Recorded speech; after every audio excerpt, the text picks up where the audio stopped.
Well, hopefully no one will ever write a book about me. My job is to write about others.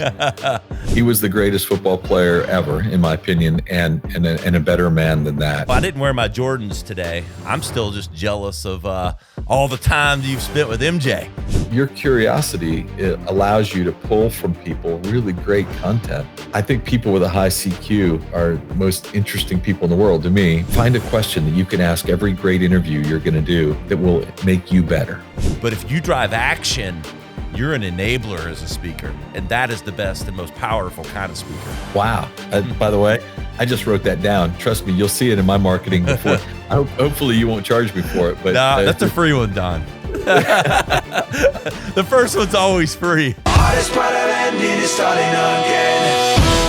You're listening to the Radcast. If it's radical, we cover it. Here's your host, Ryan Alford. Hey guys, what's up? Welcome to the latest edition of the Radcast. We're staying radical like we always do here. If it's radical, we cover it. And Don Yaeger is radical. What's up, brother? Welcome to the show. Hey, thanks, Ryan. I'm glad to be both with you today and feeling radical with you. It's great. Know. We joked beforehand. Everybody's got a lot of titles, and you've done a lot of really great things, and I'm excited to get to it. You're a Forbes contributor now, team builder, executive coach, New York Times best-selling author. Hey, and you know what? After talking with you more, I'm just going to say one hell of a great guy. Thank you. I'd rather lead with that. That's good. No, man. I've enjoyed learning more about you as I've read. I know we've shared places here on each other's podcasts and stuff, and so I'm excited to further the relationship, but I'm excited to kind of tell some of your story today and make sure our listeners, learn from a lot of your experience. And I mean, I didn't wear my Jordans today. I'm still just jealous of all the time you've spent with MJ. He's right back there on the wall. It's all good. Cool. Well, Don, let's start down the path, and we'll let you lead us. I know you've done a lot. You've written a lot. You've spoke a lot. But let's give everyone your version of kind of your life story or your professional story, and then we'll kind of get down to some specifics. Sure. Well, for me, a lot of it really kind of came from growing up. I was the son of a preacher. My father was a Methodist preacher, and born and raised in Hawaii, lived in Japan for a couple of years, then ended up in Indiana. And when I showed up in Indiana for high school, the night before school was to start, I got a phone call from the school counselor. I had signed up for ROTC. I was pretty sure I was going to be in the military because that was what I'd grown up around, a lot of military families. And they let me know that there weren't enough kids that signed up for ROTC, so they were canceling the program.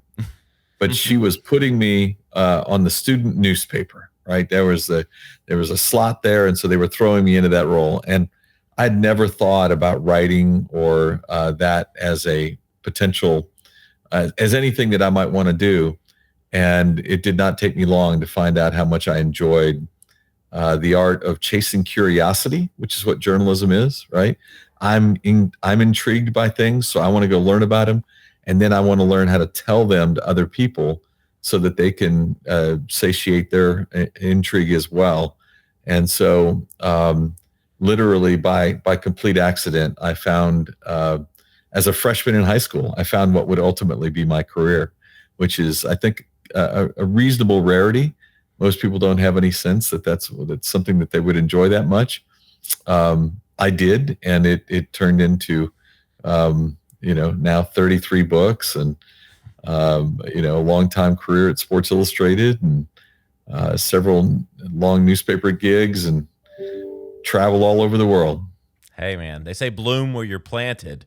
I think you did more than bloom, my friend.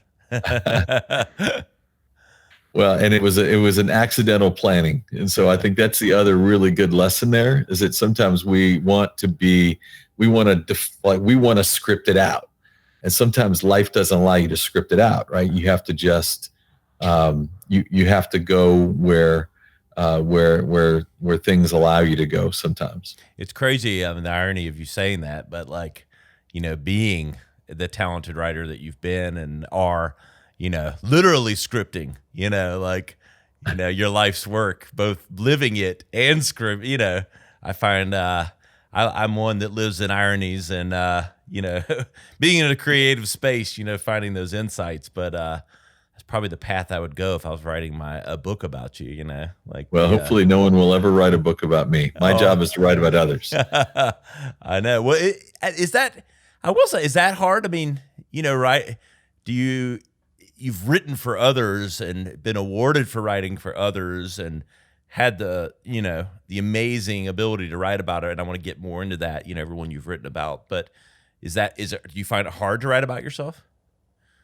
Yeah, I've actually never written about myself, but I've written, I mean, again, for me, I consider kind of my sweet spot is helping identify the really great stories that exist within other people, and then helping them figure out how to make those great stories tellable to the public at large. And it's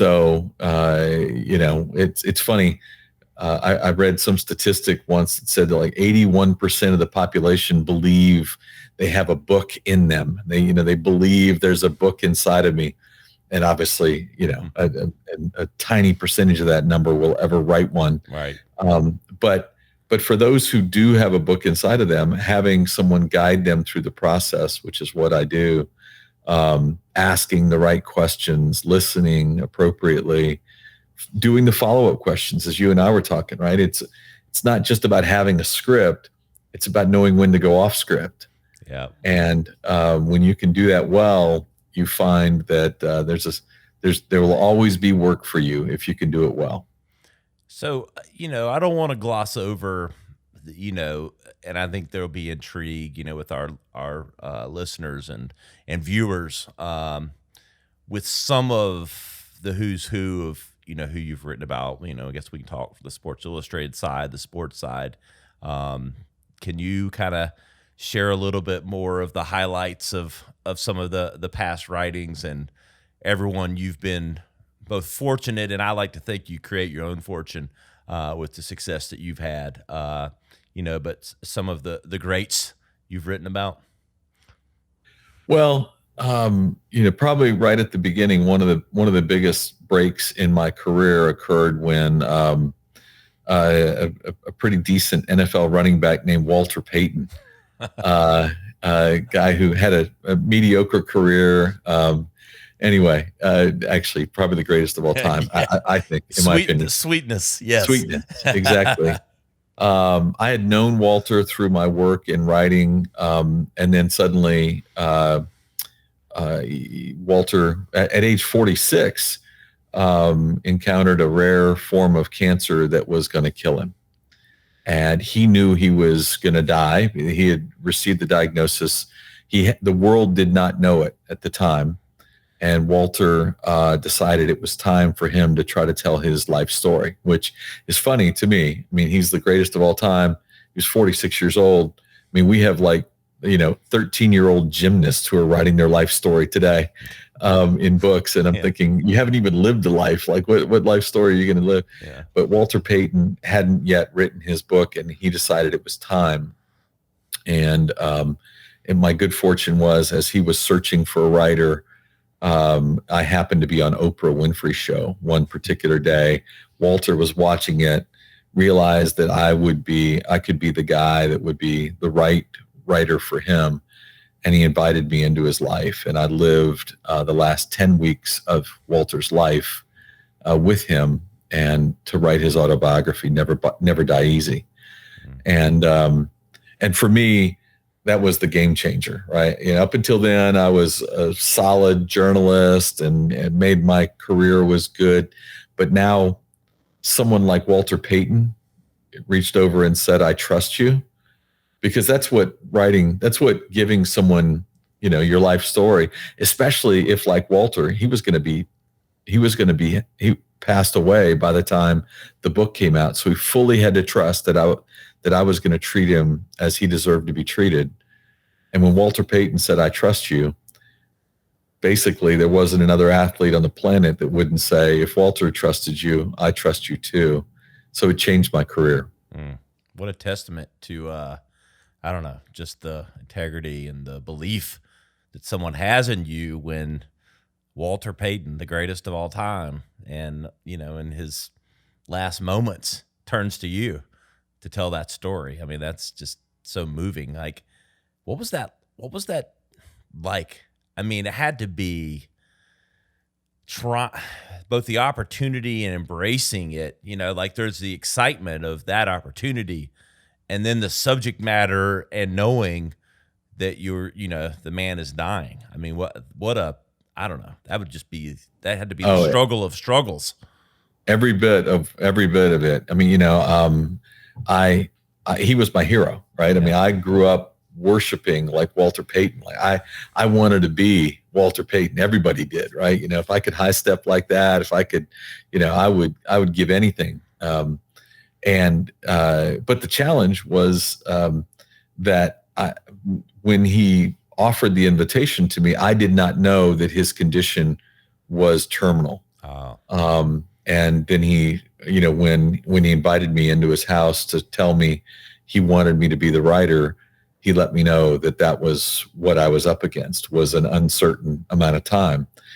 So there's high emotion because you're constantly, every day you're wondering, will I get another question in, right? Will tomorrow be the last day? Will today be you didn't know.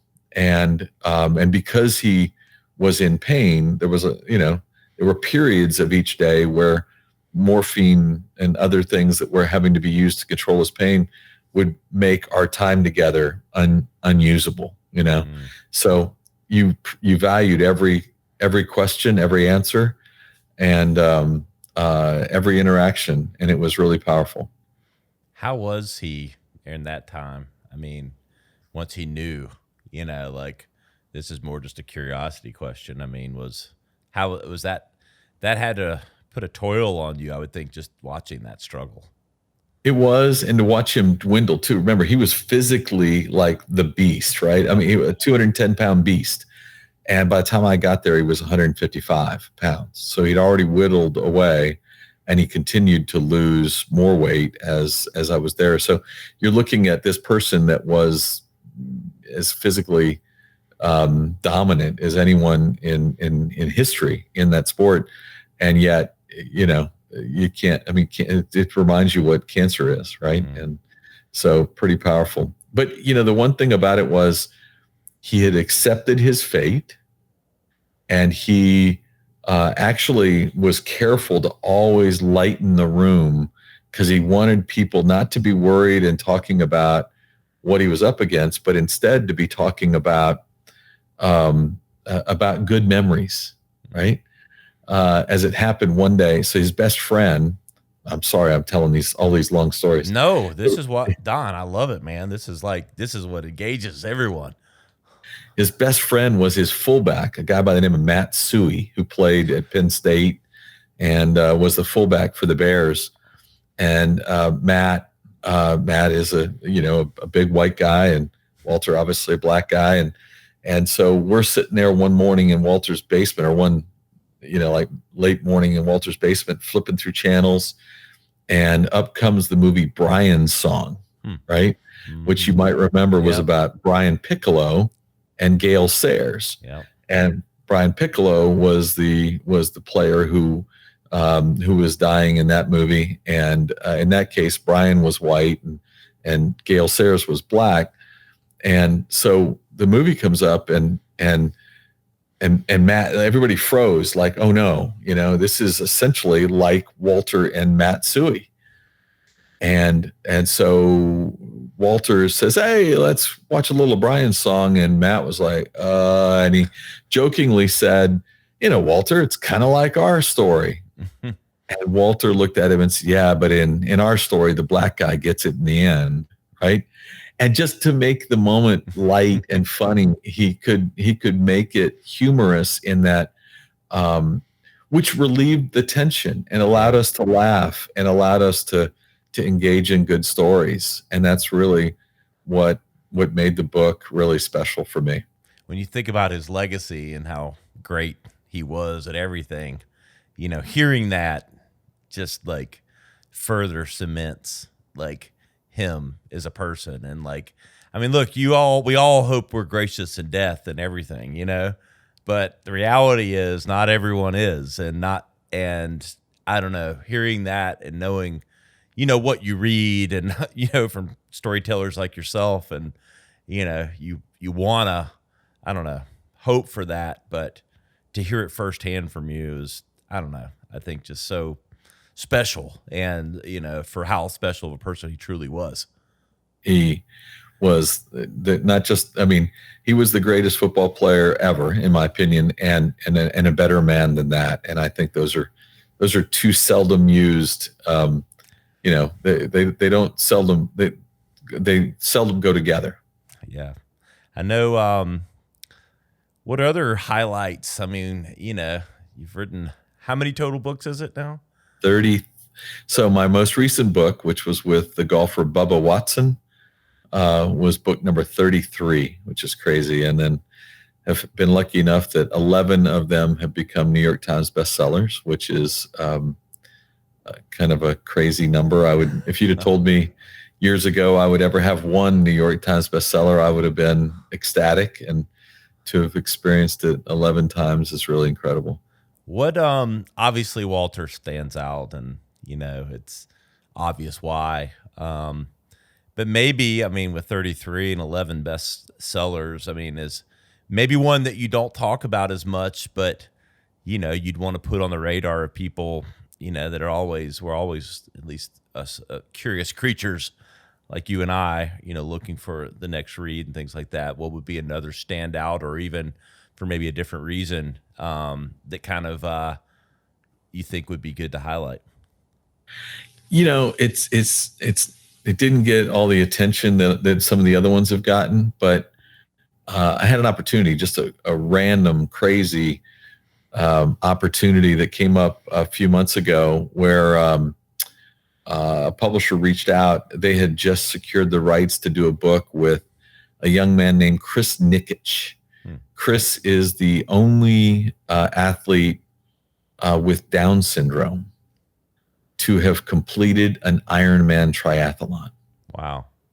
And I didn't know enough about Down syndrome at the beginning to understand why that particular affliction would make the ability to do an Ironman so impossible. And you look at where he started, right? A kid on a couch playing video games, and his father created a plan with him to just be 1% better every day, right? If you can do one push-up today, let's do our best, to try to do, to work a few days and then do 2 push-ups. And then, and so he was able to build out a plan, very well defined, whiteboards all over his bedroom, marking out every day how he was just going to get a little bit better, just a little bit better. And it allowed him to break every barrier and to tell everybody, don't tell me I can't because I'm afflicted. Sit back and watch, because I'm going to prove something to you. And you realize, man, does it make the rest of us feel like slackers, right? When we've got a million reasons not to do things, and here's this guy. So the book is called 1% Better, right? And it is literally it's the story of Chris and his family and how he worked. It came out just a couple of months ago, but it was intended to come out in time for this year's Ironman in Hawaii, which got canceled. Oh. And so, it kind of ruined the launch for him, but he was in the ESPY Awards last year on ESPN as the most inspirational athlete of the year. He is just, I marvel at, and it taught me so much, right? For sure. I watched a special, I'm always the sucker for the game day specials they do, like College Game Day. They do the guy, and I don't remember his name, but he had Down syndrome and he was a kicker. The kicker. Yeah. Yeah. And now he's wanting to be an Ohio State kicker. At Ohio State. And I mean, they were telling the story about how he played football and all these things. And I have a couple down the line, not I think it's like third cousin or something, that have Down syndrome that I, grew up with and watched and knew. And so I was around it enough to know how limited they were, and I'm sure there's variations, but still that, because watching that kicker story, I was like, unbelievable. Now, I'd not heard of Chris and the triathlon. I mean, unbelievable. I mean, think about it, right? To do a triathlon, you're swimming in an open ocean, right? 2.4 miles. Then you're 112 miles on a bike. Then you're, running a full marathon. To do it all in less than 17 hours. And he comes in at like 16:50 or whatever it is. But for 16 hours and 50 minutes, this young man, was driving towards something. And 11 minutes later, he doesn't qualify. He doesn't finish. But he bicycle crashed into an ant pile. All these things that could happen. And yet, from where he had started, none of that mattered to him because he was just tougher than his circumstances. And it reminded me, boy, I got zero to complain about, baby. Nothing. We have nothing to complain about. And the 1%, what an aptly titled. I mean, 1%, less than 1% of all perfectly healthy men can even do try. I mean, I have to think it's less than 1%. Absolutely. Much less with Down syndrome. I mean, wow. I'm going to read that. I feel motivated and blessed sitting here, even hearing that. So I appreciate it. And I know our listeners will as well. Don, I know you've co-authored some books, and I do want to get into a little bit of your process. Is it co-authoring easier or harder? I think it's harder because obviously, anytime you're committing to collaboration, you've also, my opinion of everything isn't necessarily the way it has to go. I have to be aware. I have to try to read my partner, whatever it is, and by read I mean understand them. Yeah. So that I know, am I pushing too hard in one direction? Is this the right mix of the storytelling and the lesson teaching? Because again, I don't think any book should just be a story. I think every book should be a lesson. And so that's where I try to make sure those two things are always blended properly. So yeah, it's more difficult. I would think so. I love that story versus lesson though. Like, cause I was hearing you say that and I was like, well, don't all stories are not lessons. You can be entertaining, but not have a lesson. It's funny. I told almost this exact thing I was invited to speak to a bunch of athletes who wanted to learn to become speakers. Right. Yeah. And so there's some superstar athletes, and there was this longtime All-Pro from the Denver Broncos. And he comes up to me afterward and he said, man, that was really enlightening. And I said, well, what caught your attention? He goes, my stories, like, they have to have a point. And I said, yeah, they do, And he said, wow, I've been telling all these stories and I've been thinking everybody's just really enjoying them. And I said, well, they probably do enjoy them, but boy, how much more impactful is your story if it includes a lesson, if it has a point? And he was like, oh man, awesome. And you realize that this guy for 10 years had been out telling stories to groups and audiences and had never once thought that the story needed to come in for a landing, It makes me think of, it's this time of year. with John Candy and Steve Martin in Planes, That's Trains, right. and Automobile. Here's a great idea. Have your stories have a point. It makes it so much more interesting for the listener. I need to go. I hadn't even thought about that line, but that is so. There you go, Steve Martin. You need to have that on your. That should be part of your social media, like a meme or something. That'd be perfect. And he's like, I'd like to meet from my friend. He has a lot of interesting anecdotes. Here's a gun. You'll thank me later. I love that. You're quoting Planes, Trains, and Automobiles in the podcast. That's awesome. Oh, no, it made me think of that. But it is true that there's not every story doesn't have a lesson. Not even a point necessarily. It might have a point, but it doesn't have a lesson. No, I love it. I love it. What about like on the Sports Illustrated side? Talk about some of your writing there. I mean, what would be familiar to people, or maybe some of the athletes you covered, or some of the specifics behind what you've done with Sports Illustrated.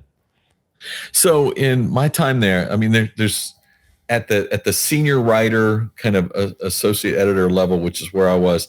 There are only 30 of those writers in the entire world at any given time at Sports Illustrated, at least in the window in which I worked there, the 12 years I was there. And the one thing and so several of the key writers had important beats, right? Peter King covered the NFL, Tom Verducci in baseball. Yep. I was one of those who was, I was a utility infielder. I'm ready to, one week I could be in China covering a story about counterfeit golf clubs. And the next week I could be at the Kentucky Derby. Right. Uh-huh. So, you had no idea but it was an extraordinary experience because you, unlike a beat writer where you're really fully invested in a subject like the NFL and everybody, and I would have to jump from one topic to the next and immerse myself pretty quickly to get to a place that I could become conversant with people that were far greater experts, right? Whether it was, how to avoid getting caught taking steroids by working with chemists and scientists in Europe who were showing me how the testing was run so that they could then, once they knew how the tests were being done, then they could know how to alter a sample to help beat the test. Again, far more detailed content than I would ever have wanted to have learned, except that was the beauty of it. It was, every time I would take on an assignment, it would often be into a space that I had no previous knowledge. But that had to make you well-rounded, if nothing else. It did. I mean, but that's what again, remember why I told you I got into this was because I have a high curiosity quotient, right? I have a high CQ. And I think that's what makes anybody like yourself successful is, why did you start a podcast like this? When you and I talked about it, I mean, you were on episode 73 of my podcast, right? Yeah. And the reason that I had you on was because the more I listen to what you're doing here, your curiosity, it allows you to pull from people really great content. It allows you to pull from your team really great ideas. It allows you to build. I think people with a high CQ are the most interesting people in the world to me, but they're also the people that can do more varied things, and that's what Sports Illustrated allowed me to do. Yeah, and that's we talked about it, and I think I've come up with like my top 3 like variables of successful people. 1 is natural curiosity. 2 is like tolerance for risk. And then I'm with you, babe. And 3, I'm still determining. It's some amount of craziness and something else. I'm not sure. Probably. Discipline, maybe. We'll to be determined, I guess, when I write that book. Maybe I'll have you write it. That's it. It's funny because if I could give you a third one, it's in part of the work that you did prepping for our conversation today, and some of the things that you suggested we might discuss. And one of them was like, what do you tell younger people, right? Who are kind of aspiring into your profession. Yeah. And for me, the key to everything is being over prepared. It's people, the person that you're in front of will always be impressed if you're over prepared. Yep. And if they're impressed, they're going to open up in more ways to you. If the better prepared you are, the better any conversation's going to go. And the better the conversation goes, the better the answers will be. The better the answers to be, the better your follow-up questions are. But it all begins with this really solid foundation of being well prepared. And I think that's, if I had to give somebody like a nugget there, you control that. Yep. You control how well prepared you are. And if your commitment to preparation will show in everything you do from there on. I love it, Don. Talking with Don Yaeger, best-selling author, and one hell of a great guy. So Don, what's interesting about yourself that I've been wanting, I didn't even have it on the outline, but I was like thinking about it. Natural, writer, you come up, you've written 33 books, 11 bestsellers, but you've translated this into an ability to speak. So you're not only a great writer, a great communicator, which I know all our listeners are I think they're checking that box every moment we continue. But talk about what you felt like has been your ability to translate the beautiful writing and storytelling and lesson telling into speaking.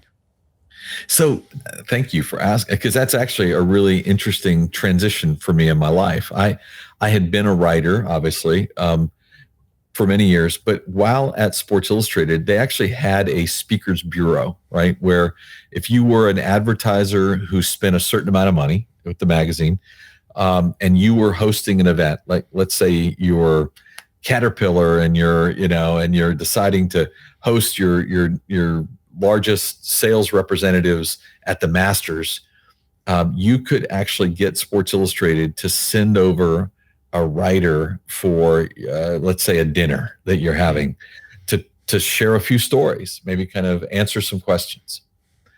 Most of the other writers hated it, right? They didn't want to do it. They didn't find it intriguing. I loved it.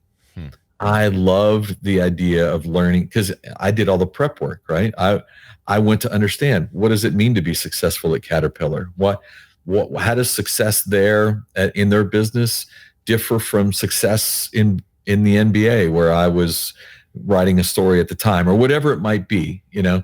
I wanted to try to compare what they were doing to what I already knew, so that I could tell them stories that would really matter to them. And I got excited by that opportunity. And so ultimately, door opens. Sports Illustrated is offering early retirement opportunities for people because the economy was changing. And I said, I'm going to go try speaking. I'd done these events for Sports Illustrated, but I had never tried to sell myself as a speaker. But I went out and hired coaches. I went out and I explored who would I be competing against.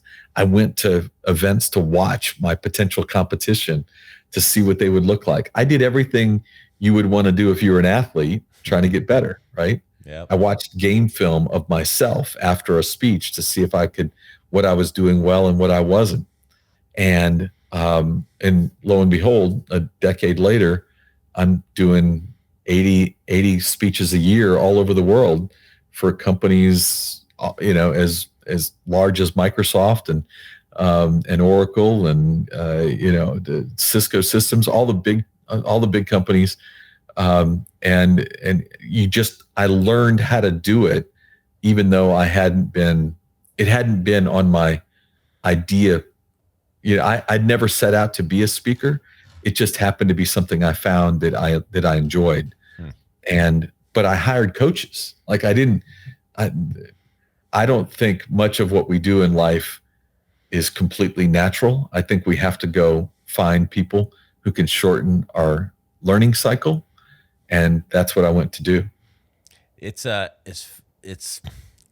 to hear you talk about like, watching yourself and learning and everything you took. Like my wife gives me a hard time because she'll hear me listening to our podcast and she's like, do you not get sick of yourself and like and I'm like, yeah, I do. But like, I listen to every podcast because I'm trying to get better, like I want to hear what I said and how I responded to something and how I made someone feel or like, but you have to do it to get better. That's exactly right. And I think, anybody that stops doing that, I mean, I watched the speech yesterday that I gave 3 weeks ago that the company just sent me and that's one of the things, right? We say, sure, record anything you want, do whatever you want with it. Just make sure I get a copy of it. And I'm using it for my purposes, which is constant growth and training. How would you describe your style of speaking, for someone that might need a corporate speaker or, obviously they can go check out your website and we'll get to all that at the end. But, but how would you describe your speaking approach? So I'm a storyteller first, but it's funny because I was literally at an event a couple of weeks ago in Pensacola and myself and several other speakers were talking about what word we used, are you motivational? Are you inspirational? And I for the first time I said, you know what? I think I'm an activational speaker. Like I want to tell you a story that is inspired to get you to take action. But so I don't just tell you the story and say, now go do it. I try to tell you the story and explain how you could go do it based upon what I've learned from the people I've worked with. So I kind of look at it and say, my goal, I study high performance. That's what I've been doing my entire life. I look at the very best and say, how do they do it? And I began when I was fresh out of college. My father challenged me that every interview I was going to do, he said, ask them what is something, find a question that you can ask every great interview you're going to do that will make you better. And the question I settled on was, Ryan, if you could think about the habits you've built into your daily routine that make the difference in your life, give me the one habit that you think most affects your capacity for success. What makes you great? And what I learned was, as I collected other people's habits, I began to understand how I could make myself better too. And so that constant commitment to improvement, all of those things, those are just lessons. Yeah. And then I just put the lessons into application. And in the application, I worked on getting better at my craft, whatever my craft was. I listened to you say all that and I'm thinking, okay. And it's the marketer in me. I distill things, clients tell me 1,000 things and I distill it, That's beautiful. And here's what I would call you. You're an enabler. You enable because sometimes speakers do things but if you drive action, you're an enabler as a speaker. And that is the best and most powerful kind of speaker. Wow. By the way, I just wrote that down. Trust me, you'll see it in my marketing before. Hopefully you won't charge me for it. But no, that's a free one, Don. The first one's always free. It's good because I don't think I could afford you. That's all good. Oh, I don't believe that. I know you mentioned it, and it was one of our questions. So I am, and age is not the point. Maybe it's just more where they are in their journey. But what are some tips and some recommendations for whether it's the youth or the early, someone that's getting into writing or speaking? Like, what are some of those? And you've shared some, but maybe if there's other specifics. And you just talked about your process for betterment, which is probably a lot of it. But are there other things that you'd put out there? The other thing that I wrote down when I considered the question, because I was preparing, right? The question that you had shared that you might ask me, was the power of learning to become an active listener.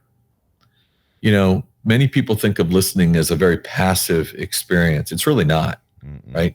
A good listener, it requires attentiveness. It requires a willingness not to be putting yourself into the next question, but to be present in the conversation right as it stands. To be a great listener is a lost art. And I think that that's one of those things. You and I talked about it before we even got on today. Yep. What's part of your gift as I listen to what you do? It's that, yes, you have a script, if you will, right? Something, but you're a great listener, which allows you to find the next great question. And that's where I think that most people, they've come up with their list, and these are the questions I'm going to ask. And you have to listen, but do it with an active mindset. Yep. I love that. That is an art. And I don't know, my wife thinks I'm not the best listener, but you know what it is? Well, you're probably not for your wife. But no, the problem is I have a bit of ADD, and when I'm in podcasts like with you, I mean, every other distraction in my world is off. When I have a podcast guest and I'm talking with someone, I've got my headphones on, and when I'm one of the best listeners on the planet when I'm focused. I'm probably one of the worst listeners when I'm not. And so you have to create an environment for focus. And, that doesn't mean it's perfect, but my brain works in weird ways. I can be talking with guests, and I can layer my thinking. I can be listening to absolutely everything that you're saying, but I can stack 4 questions because you'll say something or a guest will say something, and it will stack 3 questions down the line, and I can focus in the moment while layering the 3 that are coming. I don't know what it's a blessing and a curse at the same time. I love that. I love that, creating an environment for focus. Again, I take notes even while I'm not used to being interviewed. I'm used to being the guy asking the questions. But I can't help myself. You're saying good stuff. I'm writing it down. No, I love it, Don. Hey, we're learning from one another, and I'm blessed to have met you. I'll give you another one. I call it creating space. Like it's one of those other things like where if you don't create space for things to happen, and it's a little different than focus. It's kind of like some people might say, well, you carve out time for things, but I'll do things that create space for other things to happen. And I think that's another one that I put out there. But so, Don, let's talk as we're starting to close out a bit here. What's the now and the future for you, my friend? I mean, you've done so much, you're doing so much. You've got the Corporate Competitor podcast, which I was blessed to be on, and but what's the here and the now for you? Well, the podcast is one of those things. I mean, you've been doing this. I'm a little late in the game. I started it during the pandemic because, like everybody else in the world, I thought another podcast was necessary.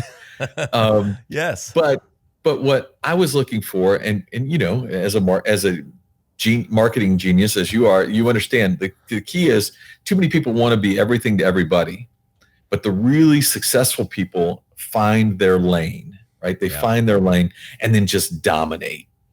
And so I looked at my 2 worlds were sports and business, right? That's who I'm speaking to today, are corporations. Mm-hmm. And so I wanted to know, what did business executives I read an ESPN article that showed that Ernst & Young had done some research that shared that 92% of the women who work on the C-suite, right, who are C-level executives of Fortune 500 companies, were once athletes. 52% of them played sports in college. You start watching, there's an equally disproportionate number of men who also were athletes who are now today leaders. So I wanted to talk about, what did being an athlete teach them as leaders? how did you become a better leader by being an athlete? And when you start to mix those two, and the stories are fun. I mean, listening to you and your history was awesome. The idea of learning, and for some of these executives, they haven't told those stories in 20 years. Yeah. Right. So it was fun for them, but for me, I get to learn the root of their leadership genius today, because it often happened in a sporting environment. So the podcast has become extraordinarily important to me because it opens doors for me to interview, people like, Kate Johnson, who's a marketing leader at Google, and was, she became a goal-setting genius when she was on the Olympic crew team for the United States. I had Disney's CEO Bob Chapek on. They talked about how to be better prepared, and CEO of Delta Airlines, Ed Bastian, came on to talk about how important it is to be a visible leader. Like, he has a rule that he spends no more than 50% of his time in his office. The other 50% he's in the field meeting customers and employees. I mean, that's a pretty high bar for an executive who could probably spend 95% of his time in the office. Yep. So I love, again, it's just, I'm satiating my own curiosity, but I'm getting to do it with people like you, which is awesome. I love that, man. I love it. Before we get into where everybody can keep up and find you for speaking, find your books and all that, you got time for a little rad or fad? I give you one keyword, and you tell me rad or fadded. Everyone wants to add some context, so it's turned into that. So you can add context if you want to. I'll do my best to limit and be appropriate, be right. First is online coaching. Rad or fad? Rad. Absolutely rad. I'm a big fan. Now, I have to ask a follow-up, though. Does it, you don't strike me as the cynical type, but like everyone, your joke about the 13-year-old that's writing the book. Do you get it cynical at all about everyone's kind of a coach now? It is funny, right? Especially when you realize now there are like, weekend courses where you can go become a certified life coach or whatever it is. Right. I mean, it's like, first off, I don't even know what a life coach is exactly, but more importantly, I think, as I told you, I'm a big fan of coaching. I seek it all the time. So I'm willing to go learn from everybody. The question is, sometimes what I'm learning is what not to do. And so, yes, I think sometimes it's you listen for a very short period of time and you realize my takeaway here is I'm not going to learn how to do what they're suggesting.